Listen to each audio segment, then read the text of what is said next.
Thank you very much for that very fine question.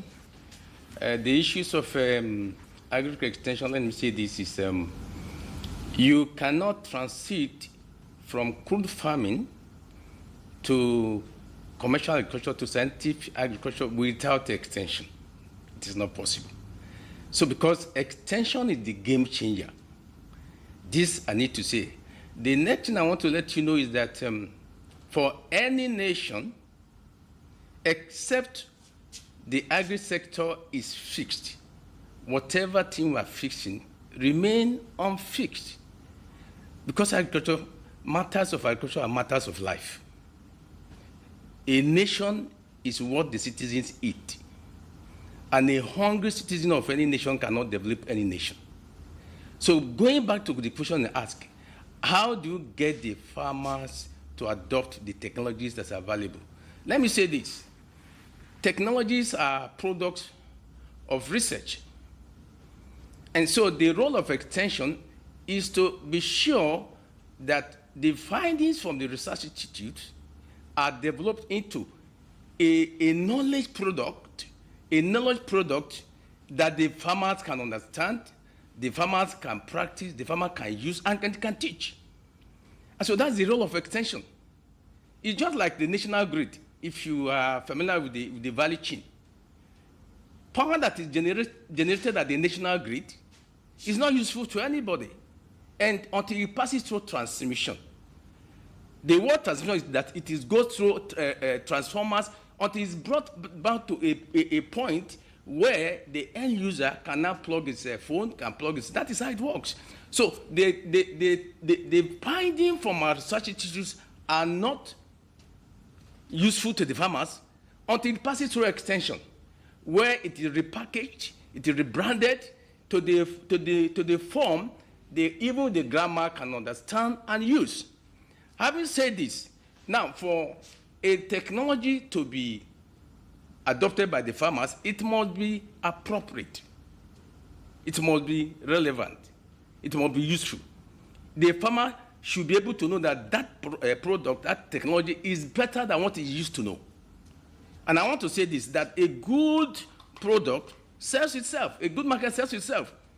And so we were lucky to have about 18 agricultural research institutes in the country. We have been accused of technologies being on our shelf.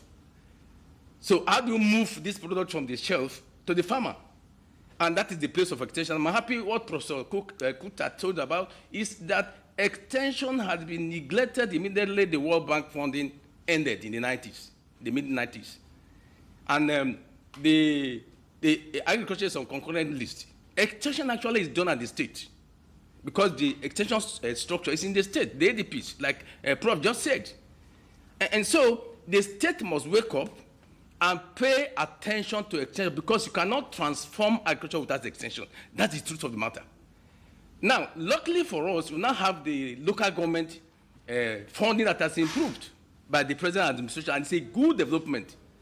So because the land are in the local government, the farmers are also in the local government. So we need to wake up and to know that this is an issue we cannot pay lip service to, because we do that at our peril. We must pay attention to it because food is what a nation must fix before going forward in all other development. So how do we do it? It's very simple. We must make sure that our research are demand-driven. And when the product comes out, it is relevant to the field. And to add to what you need to know, the present actors of the field need a lot of replacement. They are becoming aged. They are mostly uninformed about the modern techniques of doing agriculture. And so what we need to do is, because if you look at the determinants of adoption, education, level of education is number one. Because someone that's educated has this gift of quickly understanding and appreciating changes. Because extension is a change, it's about change of behavior of the person that's supposed to handle the technology. And for that to happen, education is relevant. So we need to begin to look at the way we can attract our youth, particularly those of them with the knowledge in agriculture, to begin to look towards agricultural production. But that can happen until we do something about the drudgery system on our farm. I have said it. We did a survey in my institute and discovered between 75 to 80% of Nigerian farmers are using cutlass and hoes. And there's no way we can be doing cutlass and hoes and you think youth will come into it. So what is the recommendation? Let's go into reducing and depopulate cutlass and hoe with relevant simple labor-saving devices that will take away drudgery from the farm. The second one is that we should make agriculture not to look at it as a stigma to go into it. Let us make it lucrative. Let it make in other countries, agriculturists are the best, the rich guys in the country. And let me say this: our agri sector is a gold mine waiting to happen. Let me also add to you that the name, the title, Giant of Africa, was not given to Nigeria by petroleum. It was given to Nigeria by agriculture. When you have the pyramid, when you have the cocoa and everything, so we have to go back to where we took off as a giant of Africa, and that is agriculture.